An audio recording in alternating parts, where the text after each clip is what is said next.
Hello and welcome to this very quick video. This is aimed at those of you that might be new to iNav or adhere pilots or fixed wings in general where you are using a flight controller.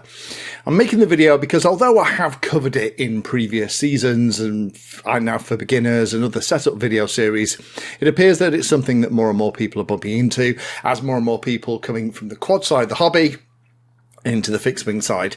And that is that when you plug the model in, when you plug it in, have it still, let it initialize fully before you start moving the model around. Now this seems to be less of an issue with quads. Quads tend to be popped down, the battery's on the top, so you just plug it in on the back, then you're playing with the goggles and you have the telemetry connected on the radio. Whereas with fixed wing pilots, particularly those who are coming from the part of the hobby where they haven't used flight controllers historically, then what they do is that they will have it kind of on somewhere. They'll plug it in, it'll be initializing. I have a friend in particular who is a nightmare for this. He will then pick it up and start plugging in the wires and fitting the canopy.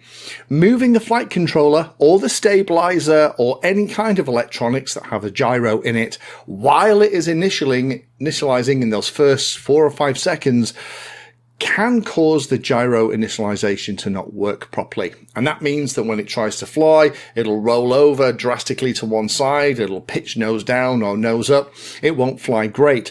My advice is when you are getting into the fixed wing stuff, get into the habit of placing the model on the table or the ground, the fixed wing or the plane or whatever it is, and then plug it in and just step back.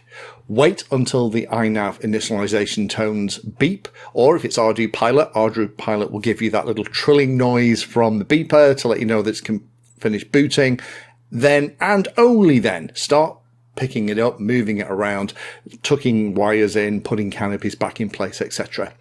Just a service announcement, because again, I've just had a couple of people in the last week as I'm recording this video, get in touch with problems with auto launch and problems with erratic flight. And when we actually get to the bottom of it, it's because when things are being plugged in, they're being moved around before the flight controller or the stabilizer can initialize cleanly.